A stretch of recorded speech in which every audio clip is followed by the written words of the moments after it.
کیا ہوا؟ میں نے کہا اس کی تو ایک بحریہ ٹاؤن میں اتنی بڑی کوٹھی 10 سال سے فنشنگ ہو رہی ہے، ایک دن بھی رہائش نہیں کی، آج جیلوں میں چلے گئے۔ پتا چلا کہ سود پہ کام کرنے والے ہیں، حرام سے اللہ برکتیں اٹھا لیتے ہیں۔ حضرات یہ حساب اللہ کو انسان نے دینا ہے اپنی زندگی میں۔ اللہ کے رسول صلی اللہ علیہ وسلم کی دی ہوئی شریعت کو مد نظر رکھتے ہوئے اللہ پر اعتماد کریں، ملنا وہی ہے جو رب نے مقدر میں رکھا ہے۔ لوگوں کو دھوکہ دے کے حرام سلسلے اختیار کر کے کبھی بھی انسان زندگی میں سکون نہیں پاتا۔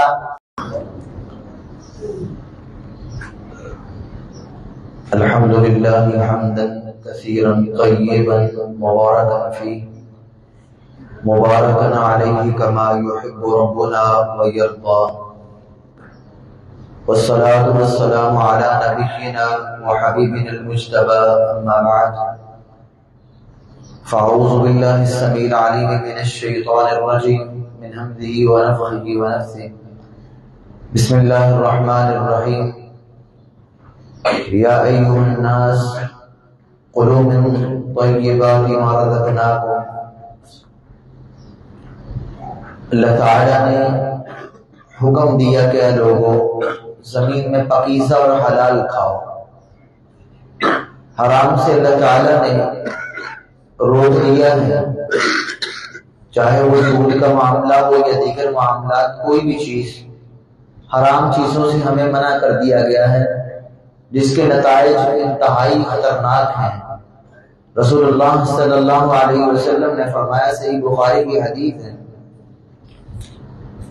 آپ صلی اللہ علیہ وسلم نے فرمایا، رجالا یتخوضون فی مال اللہ بغیر حق فالنار اولی بہ۔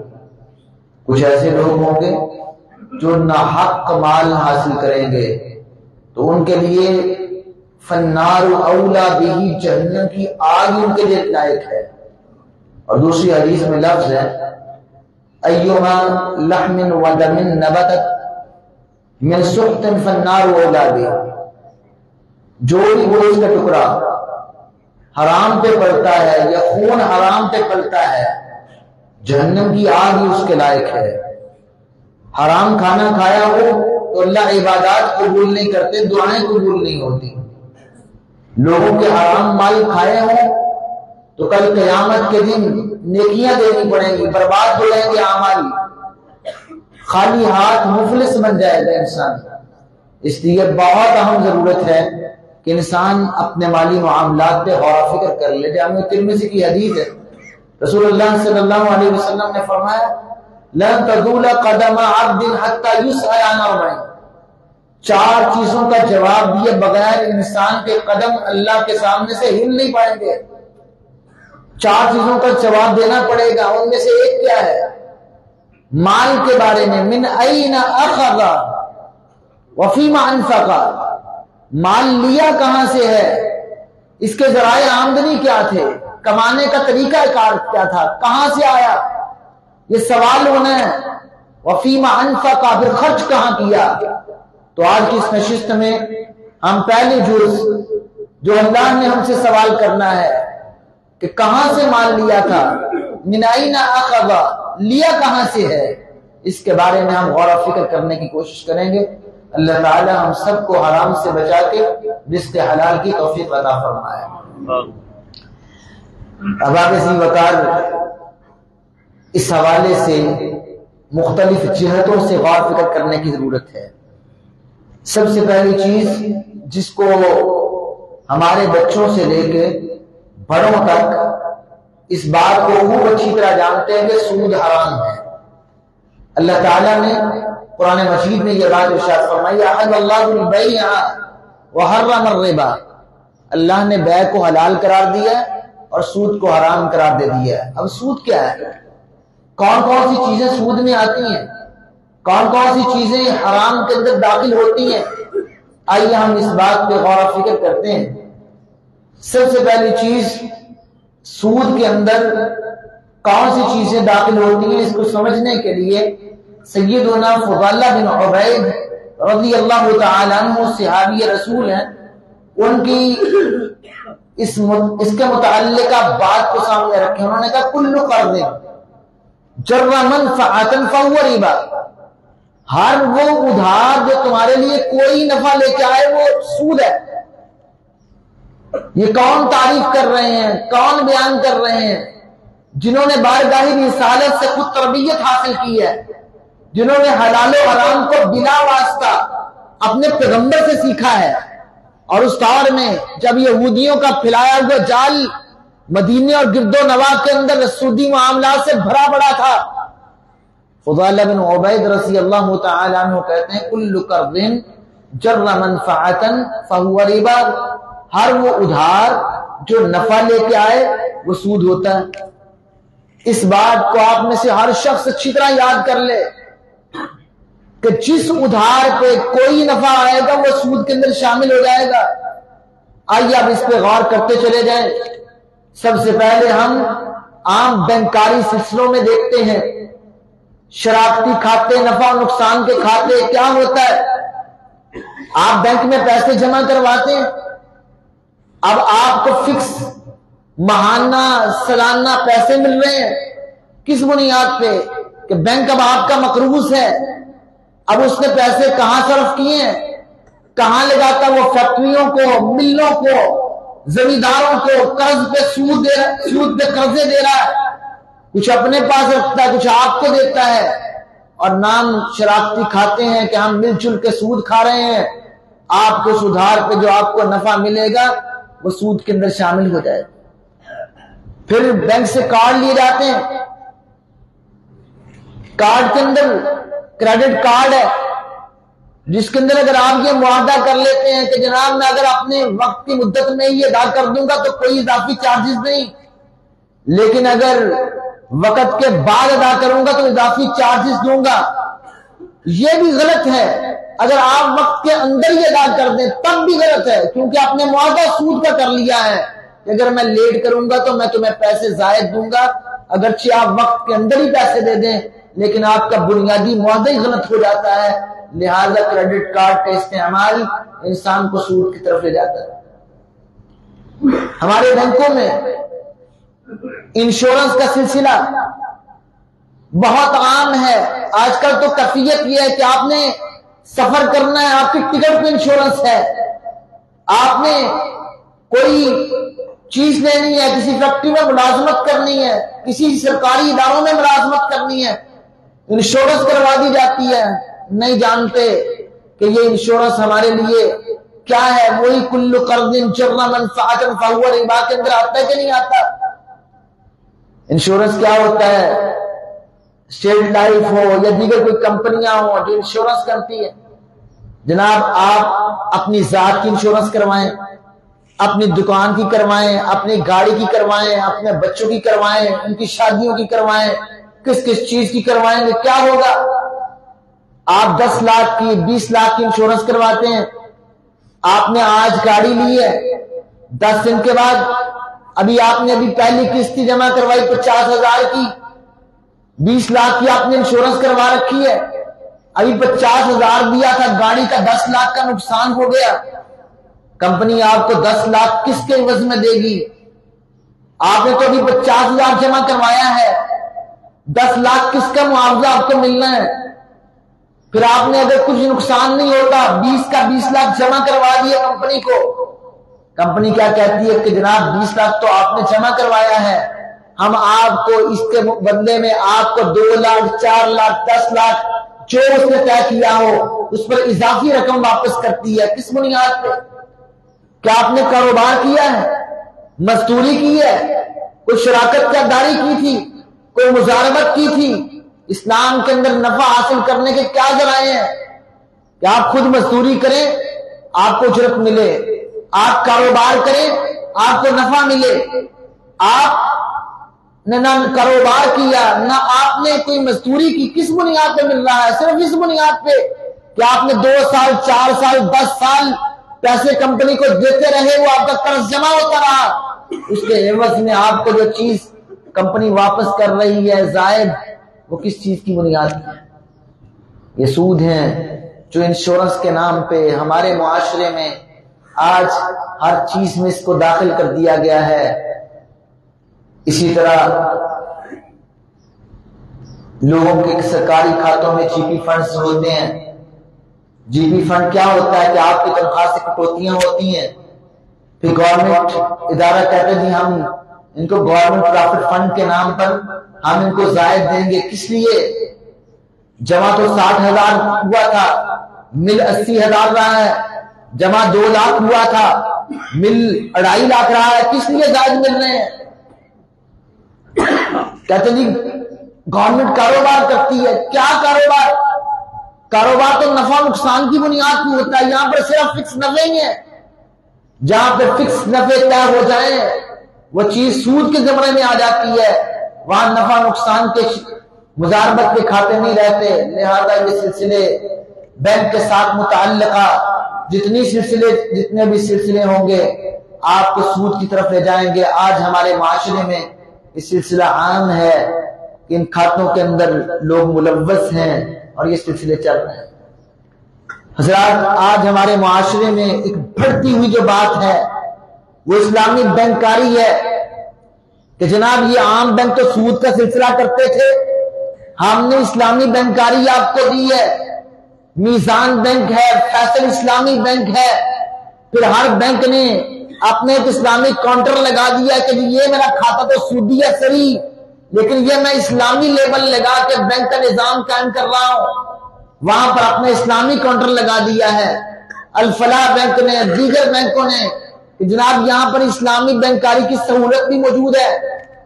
اور کتنے بھولے بھالے مسلمان ہیں کہ جو اسلام کے نام پہ مفتیان کرام کے فتووں سے علماء کے دیے ہوئے ان فتاوا جات کی بنیاد پر یہ صحیح اسلامی بینکاری ہے، بیچارے اس کے اندر چلے جاتے ہیں. لیکن دیکھیں کیا سلسلے ہیں. جس کو عام بینک گاڑی لینے جائیں اور قسطوں کی بنیاد پہ، لیز کی بنیاد پہ زائد پیسے لے کر گاڑی دیتا تھا، انہوں نے اس کا نام اجارہ رکھ دیا کہ جناب ہم تو کرائے پر دے رہے ہیں، آخر میں گاڑی گفٹ کر دیں گے. لیکن آپ اس کی گہرائیوں میں جا کر دیکھیں عام بینک سے زائد سود لیا جاتا ہے اور کرایہ داری کے اصول ضابطے بھی پورے نہیں ہوتے. غرض یہ کہ خلاصتاً بات آپ کے سامنے عرض کروں، چاہے اسلامی بینکوں نے انشورنس کا نام تکافل رکھ دیا اور لیز کا نام اجارہ رکھ دیا، شراکتی کھاتوں کی بجائے مزاربہ رکھ دیا، اور پھر مختلف ناموں کی تبدیلیوں کے ساتھ سلسلوں میں کچھ تبدیلیاں کی، کوششیں کی سود سے بچنے کی. لیکن آپ پوری گہرائی سے مکمل جائزہ لیں اور اصول ضابطوں کو پڑھیں تو آپ کے سامنے کوئی بھی اس وقت اسلامی بینکاری کا سلسلہ سود سے پاک نہیں ہے. عام اسلامی بینک مزاربہ کے نام پر کھاتے کھولتے ہیں جس کا معنی شراکت داری ہوتی ہے، لیکن شراکت داری میں عجیب ان کے رنگ ہیں. وہ میرے پیسے بھی آئے 50 لاکھ، بینک نے بھی ڈالا 50 لاکھ، میرے پیسے کا وزن کچھ اور ہوگا، بینک کا وزن کچھ اور ہوگا. کیوں؟ پھر شراکت داری میں کیا ہوتا ہے کہ ہم آپس میں آغاز میں طے کرتے ہیں کہ جناب ہم آپس میں اتنا نفع تقسیم کریں گے، جو طے ہو جائے جب تک وہ سلسلہ کاروبار تک چلتا رہے اس کے اندر اپنی مرضی سے تبدیلی نہیں ہوتی. لیکن بینک شروع میں ایک تحریر لیتا ہے آپ سے کہ بینک جب چاہے گا اپنے تبدیلی کر کے نفع کا تناسب تبدیل کر دے گا. یہ سارے سلسلے حرام سلسلے ہیں جو آج بینکاری کے نام پر ہمارے معاشرے کے اندر قائم ہیں، اور اچھے بڑے لوگ اسلامی بینکاری کے نام پر اس کے اندر ملوث ہو جاتے ہیں. اللہ ہم سب کو اس سے محفوظ فرمائے. ہمارے معاشرے میں گروی کا سلسلہ چلتا ہے. گروی کیا ہوتا ہے؟ کہتے ہیں جناب میرے پاس 10 لاکھ ہے لیکن میں اپنا مکان نہیں خرید سکتا، ہر مہینے کرایہ بھی نہیں دیا جاتا، میں کیا کروں گا؟ میں 10-15 لاکھ روپے فلاں بندے کو دوں گا جس کا گھر ہے قرض کے طور پہ. اب وہ مجھے کرایہ یا کم کر دے گا یا کرایہ بالکل ہیلے کے ساتھ 2-3 ہزار روپے لے لے گا، یا پھر کرایہ بالکل نہیں دوں گا. دکانوں کا اور اسی طرح مکانوں کا یہ گروی سلسلہ یہ بالکل سود کا سلسلہ ہے. صحیح بخاری میں کتاب الفضائل میں امام بخاری رحمہ اللہ باب فضائل عبداللہ ابن السلام عبداللہ بن سلام رضی اللہ تعالیٰ عنہ کے فضائل کے تذکرے میں یہ بات لے کے آئے ہیں، اللہ کے پیغمبر کے صحابی ہیں، اور یہ اہل کتاب میں سے تھے، یہودیوں کے عالم تھے، تورات انجیل کو جاننے والے تھے، اسلام قبول کیا، بارگاہ رسالت سے شریعت کا علم حاصل کیا۔ پھر ایک مرتبہ اپنے ساتھی سے کہتے ہیں کہ تم شام کی سرزمین پہ جا رہے ہو جہاں یہودیوں کے تجارتی سلسلے ہیں، جن کے گٹی میں سود بھرا ہوا ہے، وہاں سارے سودی سلسلے ہیں، بچ کے رہنا۔ تمہارے قرض کے عوض میں اگر کوئی تمہیں چارے کا گٹھا دے دے، چارے کا گٹھا کیا حیثیت رکھتا ہے، یا گندم کا بوسا یا توڑی کا کوئی گٹھا دے دے تمہیں، یہ بھی نہ لینا، یہ بھی سود کے اندر شمار ہوگا۔ اگر تو نے اپنے قرض پہ معمولی فائدہ بھی لیا، وہ بھی ربا ہے، سود ہے، تو گروی مکان لینے والا اور دینے والا یہ سود کے اندر شامل ہو جاتے ہیں، جس کے بارے میں کونین کے تاجدار نے کہا تھا درہم من الربا، سود کا ایک درہم 36 مرتبہ زنا سے بھی زیادہ شدید ہے، ایک درہم۔ اور میں سود کے کئی درجات ہیں، ان میں سے سب سے آسان یہ ہے کہ آدمی اپنی ماں کے ساتھ نکاح کر لے، اتنی شدید مذمت فرمائی، لیکن آج اسلام کا نام لینے والے ان سلسلوں میں ملوث ہیں۔ میں نے دکان لینی ہے، پگڑی تم زیادہ دے دو، ایڈوانس زیادہ دے دو، کرایہ کم ہو جائے گا، ایڈوانس کم ہوگا تو کرایہ بڑھ جائے گا۔ یہ کیوں فرق ہے؟ اس لیے کہ میرے پیسے تیرے پاس زیادہ جمع ہے، تو میرا مقروض ہے۔ اگر تو 10 لاکھ کا مقروض ہوگا، کرایہ 50,000 ہے، میں 20 لاکھ تجھے دے دوں، میرا کرایہ 30,000 ہو جائے گا۔ یہ جو میں نے 10-20 ہزار کی چھوٹ لی ہے تجھ سے کس بنیاد پہ؟ اس بنیاد پہ کہ میں نے تجھے قرض دیا۔ کل قرض جر منفعۃ فہو ربا، ہر قرض، ہر ادھار جو نفع لے کے آئے وہ تمہارے لیے سود ہے۔ یہ سلسلے سود کے ہمارے معاشرے کی کٹی میں بھرتے جا رہے ہیں، انسان پرواہ نہیں کرتا۔ اللہ کے نبی صلی اللہ علیہ وسلم نے فرمایا تھا یاتی علی الناس زمان لا یبالی المرء من این اخذ امن الحلال ام من الحرام، گزرتے گزرتے یہ دنیا داری کے سلسلے اور مال کی محبت لوگوں میں اتنی چھا جائے گی، پرواہ نہیں کریں گے مال لیا کہاں سے ہے، حلال آ رہا ہے یا حرام آ رہا ہے، پرواہ نہیں۔ حضرات آج یہ سلسلے ہمارے معاشرے میں جاری و ساری ہیں۔ آج بہت بڑا سلسلہ لوگوں کے حرام کا یہ بھی ہے، پرائز بانڈ کے نام پر لوگ بانڈ خریدتے ہیں، کہتے ہیں یہ انعامی بانڈ ہے، میرا تو انعام نکلا ہے۔ کیوں انعام نکلا ہے؟ مجھے کیوں نہیں وہ مل رہا، آپ کو کیوں نہیں مل رہا، اس کو کیوں نہیں مل رہا، ان کو کیوں نہیں مل رہا، بزرگوں کو کیوں نہیں مل رہا؟ صرف اس کو ملتا ہے جس کے پاس وہ پرائز بانڈ ہوتا ہے۔ پرائز بانڈ کا مطلب کیا ہے کہ پیسے تم نے جمع کروا دیے کہ رسید اس کے بدلے میں تمہیں ملی ہے۔ اب رسید 1000 آدمی نے لی ہوئی ہے، اپنے اپنے پیسے جمع کروا کے، کس بنیاد پہ ملے گا؟ پھر نمبر، پھر نجومیوں کے پاس، لوگوں کے پاس جا جا کے کہتے کون سا نمبر لگے گا، کس بنیاد پہ یہ انعام ہے؟ صرف اس لیے کہ تم نے ان پیسوں کے عوض یہ رسید حاصل کی ہے۔ یہ سارے بانڈ، انعامی بانڈ کا جن کو نام دیا جاتا ہے، یہ سود کے سلسلے ہیں، جوئے کے سلسلے ہیں۔ سود بھی حرام ہے، جوا بھی حرام ہے۔ جوا کیا ہوتا ہے؟ جس میں انسان بغیر محنت کے مال حاصل کر لیتا ہے کسی کا۔ کھیلوں پر جوا کہ جناب ہم دونوں مل کر گیم کھیلتے ہیں، سنوکر کھیلیں گے، کوئی اور گیم کھیل لیں گے، جو جیت جائے گا وہ پیسے نہیں دے گا، ہارنے والا دونوں کے پیسے دے گا۔ کرکٹ کھیلتے ہیں، جناب بوتل لگا لو، فلاں چیز لگا لو، کھانا لگا لو، کپ لگا لو، یہ لگا لو، کسی کی بنیاد پہ؟ یہ جوئے کی صورتیں ہیں جو ہمارے معاشرے میں، یہ لاٹریاں، یہ قسمت پڑیاں، یہ سارے سلسلے جو ہم اپنے بچوں کو بھی محلوں میں پیسے دے کر کہتے ٹھیک ہے بچہ بڑی اچھی قسمت پڑی لے کے آیا۔ یہ جوئے کے سلسلے معمولی انداز میں ہمارے معاشرے میں سرایت کیے ہوئے ہیں۔ حضرات کمیٹیوں کے سلسلے ہمارے معاشرے میں اللہ کا شکر ہے بہت سارے نمازی بھائی جن کو اللہ نے بصیرت دی ہے. ہم میں سے ہر شخص آپ ذی شعور ہیں، آپ متقین میں ہیں، آپ احتیاط کرتے ہیں، تقوی والے ہیں، لیکن ہمارا حق بنتا ہے ہم معاشرے کو آگاہ کریں. بڑی بڑی الیکشن لگا کر لکی کمیٹی شروع ہو رہی ہے، تشہیر کی جاتی. کیا ہے لکی کمیٹی؟ جس کو لکی کا نام دیا صحیح سود کے سلسلے، جوئے کے سلسلے. کیا جس کی کمیٹی نکلے گی آئندہ کمیٹی نہیں دے گا. کمیٹی 5 لاکھ کی ہے، اتنے اس کے افراد ہوں گے. جس کی دوسری نکل آئی اس نے ابھی 10,000 دیا تھا، 5 لاکھ لے کے گھر چلا گیا، آئندہ کمیٹی نہیں دے گی. کیوں؟ کہ میں نے جوا کھیلا ہے کہ جب نہیں نکل آئے گی بس اس وقت. کسی کی پہلے نکل آئی، کسی کے درمیان میں کوئی آفت تک پھنسا رہا غیر یقینی کیفیتوں میں دے کر تھوڑے پیسے لینے زائد کس بنیاد پہ؟ عام کمیٹی میں ہمیں کیوں نہیں ایسا بینیفٹ ملتا؟ عام کمیٹیاں صحیح ہیں کہ آپ نے 50,000 دے کر 50,000 ہی لینا ہے، کبھی 51 نہیں ملا، کبھی 49 نہیں ملا، پورے ملتے ہیں. لیکن یہاں یہ کیفیتیں کیوں ہیں؟ کہتے ہیں جی بولی والی کمیٹی ڈال لیں. بولی والی کیا ہوگی؟ میری 1 لاکھ روپے کمیٹی نکلی ہے، ہاں جی کون لے گا کم پیسوں پر؟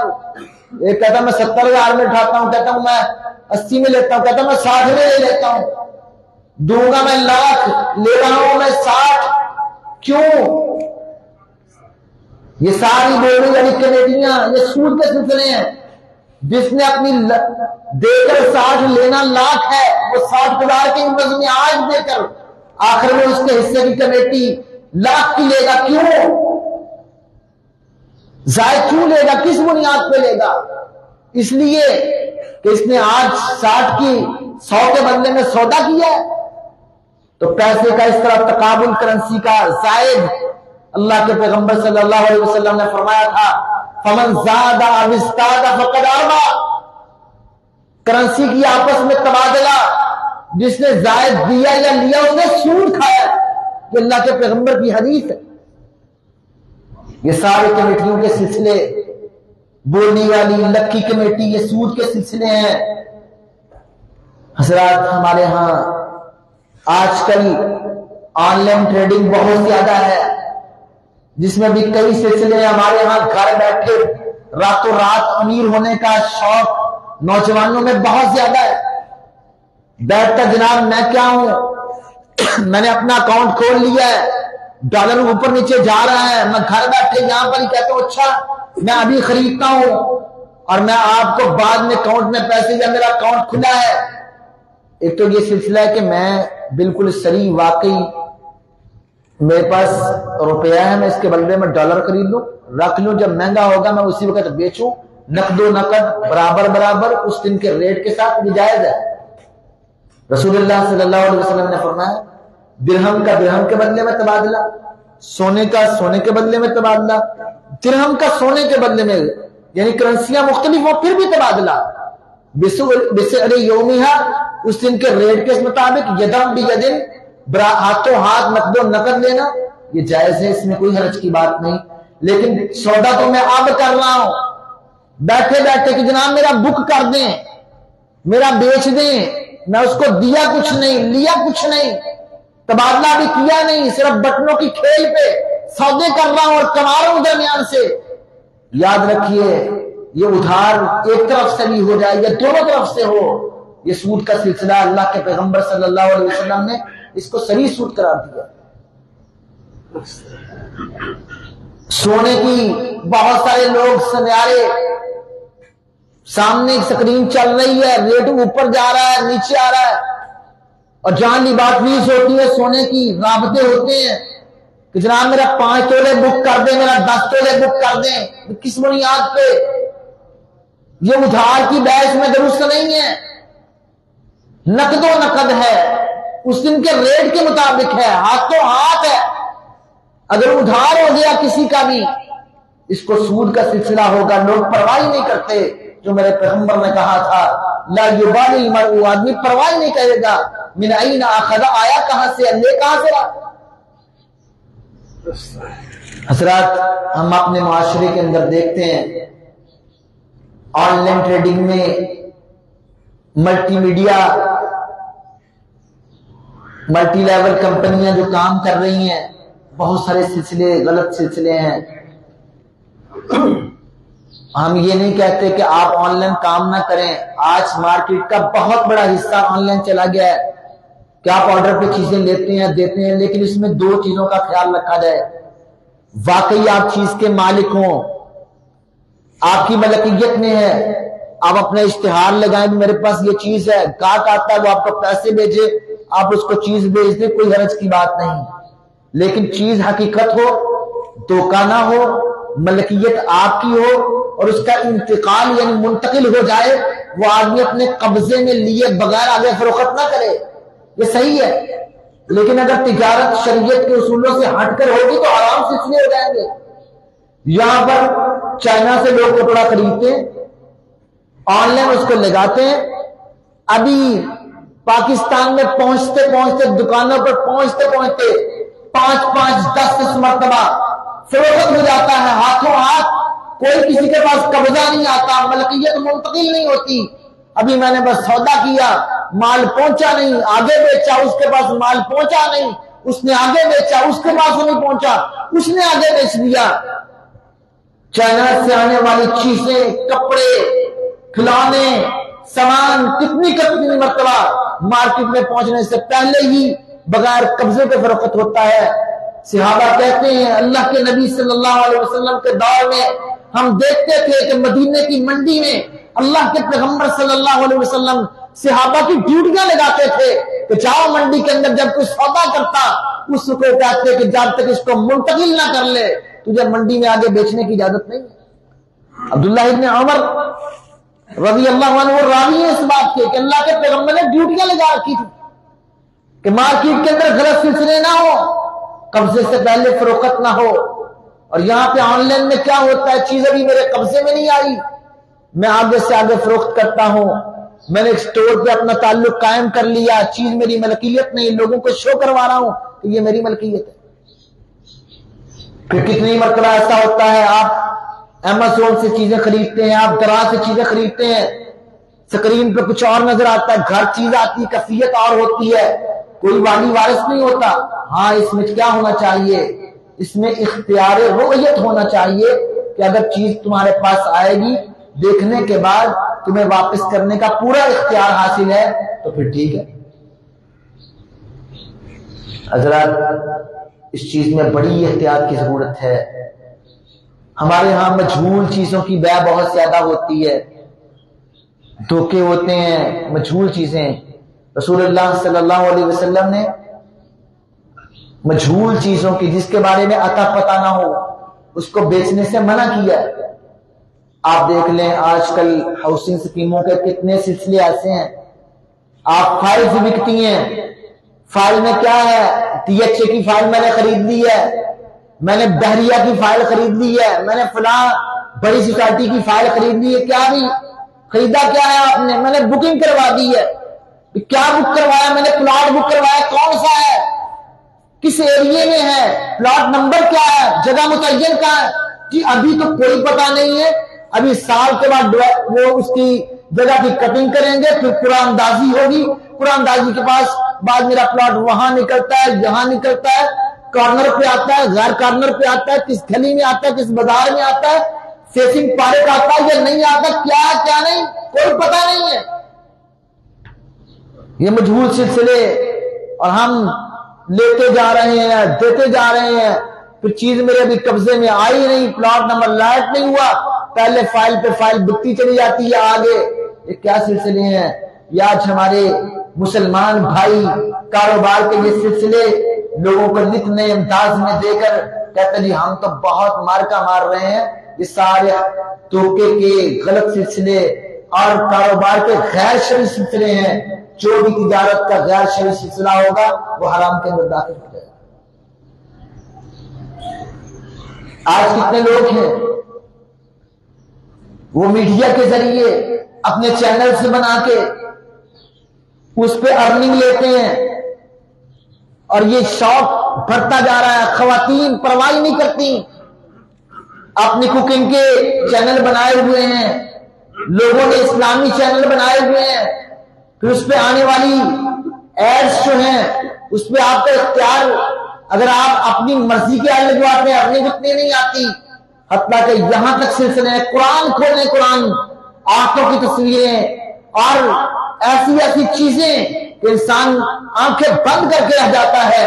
آج یہ سلسلے ہم چاہتے ہیں, ہم کہتے ہیں ہم تو تقاریر اپلوڈ کر رہے ہیں, فلاں چیز ویڈیوز دے رہے ہیں, ہم نے تو پوسٹیں اچھی کی ہیں, ہم نے تو کلپس اچھے ضائع کیے ہیں, لیکن وہ کمپنی کا کام ہے. لیکن اگر میرے چینل پہ میں ارننگ لینے کے لیے, فائدے لینے کے لیے اس طرح کی چیزیں, تصاویر اور ویڈیوز اور جس کے اندر حیا کا عنصر نہ رہے, عورتوں کی تصاویر آ جائیں, یہ چیزیں میرے چینلز پہ آئیں گی تو یاد رکھیے میرے اس چینل سے آنے والی ارننگ میری حرام کی ارننگ بن جائے گی. کوئی آدمی شیو کرتا ہے کسی کی, اللہ کے پیغمبر نے داڑیاں بڑھانے کا حکم دیا تھا, یہ مون رہا ہے اس کو کہ جی میں کیا کروں, میری مجبوری ہے, میری دکانداری ہے. اللہ نے تجھے پابندی نہیں بنایا اس چیز کا کہ تو یہ کام کرے, تجھے اللہ پر اعتماد ہی نہیں, برکت ہی نہیں ہے تیرے اندر. جب تو اللہ کی حدود کو پامال کرے گا کہاں تجھے برکت ملے گی؟ اللہ کی شریعت کی نافرمانی والا کوئی فعل کریں گے اس کے ذریعے جو مال آئے گا وہ حلال کا نہیں ہوگا. حضرات آج ظلم کے ساتھ لوگوں کا مال کھا رہے, رشوت کی صورت میں. اچھے بلے آدمی میرٹ پہ ہوتے ہیں, تعلیم کے ذریعے وہ میرٹ پہ آیا, نوکری حق اس کا تھا, میں نے پیسے دیے نوکری مجھ کو مل جاتی ہے. عہدوں پہ سیٹوں پر بیٹھے ہوئے لوگ کہتے ہیں کہ ٹھیک ہے میرٹ تمہارا ہے, 10 لاکھ دو, نوکری تمہیں ملے گی, نہیں تو تمہیں نوکری نہیں ملے گی. وہ آدمی ظلم کر رہا ہے اس پہ. کتنے لوگ ایسے ہیں کہ میں لائن میں نہیں لگ سکتا, یہ بیچارے لائن میں لگے ہیں, میں نے اس کی مٹھی گرم کی, یہ چاہ پانی ہے تمہارا, یہ مٹھائی ہے تمہاری, یہ خدمت ہے تمہاری, اور میں نے لائن کے آگے جا کر ڈائریکٹ کام کروا لیا. میں نے سب کا حق مارا ہے. جو آدمی لوگوں کے حق مارنے کے لیے یوں مٹھیاں گرم کرتا ہے یہ رشوت دے رہا ہے, رشوت لے رہا ہے. الراشی والمرتشی کلاہما فی النار, یہ جہنم کی آگ خرید رہے ہیں. ہم سہولت کے لیے رشوت دیتے ہیں, سہولت کے لیے مجھے آرام, میں جلدی فارغ ہو جاؤں گا, میرا کام ہو جائے گا. نہیں محترم بھائیوں, اگر ہم نے پیسے دینے سے ہم نے کسی کا حق حاصل کر لیا, مقام اس کا تھا, لائن اس کی تھی, جگہ اس کی تھی, میں آگے پہنچ گیا, میں نے حق مارا ہے لوگوں کا. آج لوگ پرواہ نہیں کرتے, کہتے جی نہیں بس مجھے سہولت ملنی چاہیے, جو جہاں جاتا ہے جہاں جائے, مجھے کوئی پرواہ نہیں ہے کہ میں کیا کر رہا ہوں کیا نہیں کر رہا. آج وراثتوں کے سلسلے میں لوگوں کا حق کھایا جاتا ہے. اللہ فرماتے ہیں وَلَا تَأْكُلُوا أَمْوَالَكُمْ بَيْنَكُمْ بِالْبَاطِلِ, باطل طریقے سے لوگوں کا مال نہ کھاؤ. باپ آج فوت ہو گیا, 5-5 سال بھائی قابض ہو گئے, جس گھر میں بہنیں مانگتی رہتی ہیں حصے نہیں دیتے. تمہیں کس نے حق دیا کہ بہنوں کے حصے دبا کے باپ کے گھر میں تم اس کو استعمال کرتے رہو, بہنیں مانگتی رہیں, مطالبہ کرتی رہیں, تم کہتے ہیں نہ مانگو تو راضی ہیں. کس نے حق دیا اجتماعی وراثت میں اکیلے ایک بھائی کو وارث بننے کا؟ باپ کاروبار چھوڑتا ہے, ایک بیٹا ساتھ ہوتا ہے, سارے کاروبار پہ وہی قابض ہو جاتا ہے, مطالبہ کرتے ہیں تو کہتا ہے میں اتنی دیر سے ساتھ لگا ہوا ہوں, باپ کا کاروبار تھا, تم اپنے فوائد دیتے رہے ہو, مزدوری دو گے کو. ایک کا حق نہیں ہے, ساری اولاد کے حق ہیں. ہاں تم نے جو محنت کی ہے اس کا معاوضہ لوگوں کو ملنا چاہیے, لیکن سارا مال تو تیرا نہیں ہے, تیرے باپ کا ہے. جو وراثت ہوتی ہے, پھر بہنوں کو پوری طرح وراثت نہ دینا. مکان تو 2 کروڑ کا ہے, قیمت تم 1 کروڑ لگا لو اس لیے کہ میں اس میں رہتا ہوں, اس لیے. اللہ فرماتے ہیں وَلَا تَأْكُلُوا أَمْوَالَكُمْ بَيْنَكُمْ بِالْبَاطِلِ, باطل طریقے سے لوگوں کا مال نہ کھاؤ. جب آج باپ اس دنیا سے چلا گیا, ماں چلی گئی, بھائی چلا گیا, اس کی وراثت کے جو حقدار ہیں آج سے ان کا حق قائم ہو گیا ہے. تم نے اگر اس کو استعمال کرنا تو اجازت لیں یا ان کو اس کا حق دیں. کتنے ایسے لوگ ہیں پراپرٹی ہے باپ کی، دکانوں کے کرائے آ رہے ہیں، صرف بائی کھا رہے ہیں، کہتے ہیں جب بیچیں گے تب دے دیں گے، تجھے اتنا تم نے فائدہ نہیں ہے کس لیے؟ حضرات یاد رکھیے حرام کا جو بھی سلسلہ ہے یہ اللہ کے ہاں کسی صورت پہ بھی قابل قبول نہیں ہے، دعائیں نہیں قبول ہوں گی، بہت سارے معاملات الجھ جائیں گے، برکتیں اٹھ جائیں گی۔ جب لوگ حرام میں چلے جاتے ہیں تو ہم نے لوگوں کو دیکھا سود کی وجہ سے بربادیاں ہوتے ان کی دیکھی ہیں، کہ اچھے بلے کروڑوں میں اربوں میں کھیلنے والے، ہم نے ان کو لوگوں کی دکانوں پہ مزدوریاں کرتے ہوئے دیکھا، مزدوریاں۔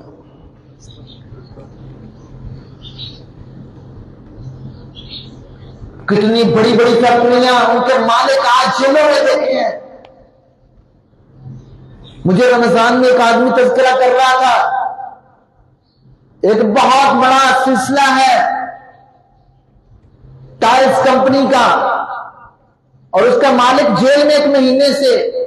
کیا ہوا؟ میں نے کہا اس کی تو ایک بیریا ٹاؤن میں اتنی بڑی کوٹھی 10 سال سے فنشنگ ہو رہی ہے، ایک دن بھی رہائش نہیں کی، آج جیلوں میں چلے گئے۔ پتا چلا کہ سود پہ کام کرنے والے ہیں، حرام سے اللہ برکتیں اٹھا لیتے ہیں۔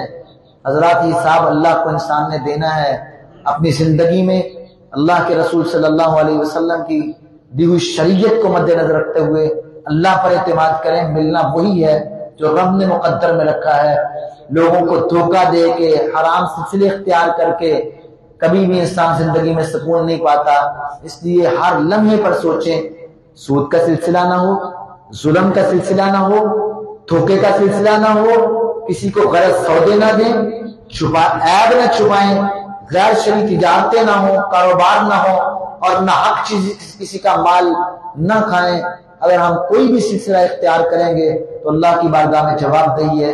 اللہ تعالیٰ مجھے اور آپ کو شریعت کی صحیح تابعداری کرنے کی توفیق عطا فرمائے۔ اللہ تعالیٰ فوت شدگان کی مغفرت فرما دے۔ بتا رہے تھے یہاں پر کاشف بھائی کی دادی جان فوت ہو گئی، اللہ ان کی بھی مغفرت فرما دے، اور بھی جتنے فوت شدگان ہیں اللہ ہم سب کے والدین کی بھی مغفرت فرما، جن کے والدین زندہ ہیں اللہ ان کو بھی معاف فرما دے، جو اس دنیا سے چلے گئے اللہ ان کی قبروں کو منور فرما، اپنی رضا و رضوان عطا فرما، اللہ اپنے اللہ مہمانیاں عطا فرما، اللہ ہمارے بیماروں کو شفا عطا فرما، اللہ صحت والی ایمان والی ہم سب کو زندگی عطا فرما، اور ہم کثرت سے وہ دعا کیا کریں جو میرے اور آپ کے پیغمبر کیا کرتے تھے، اللہم اکفنا بحلالک عن حرامک واغننا بفضلک عمن سواک، اللہ ہمیں حرام سے بچا کے حلال عطا فرما اور اپنے سوا حالق سے بے نیاز کر دے۔ اللہ ہماری زندگیوں کو دین والا، اسلام والا، اپنی رضا والا، اپنی قربت والا اور جنتیوں والی زندگی کا ہماری بنا دے۔ اللہ کو اپنی رضا و رضوان عطا فرما۔ سبحان ربک رب العزة عما یصفون وسلام علی المرسلین والحمد للہ۔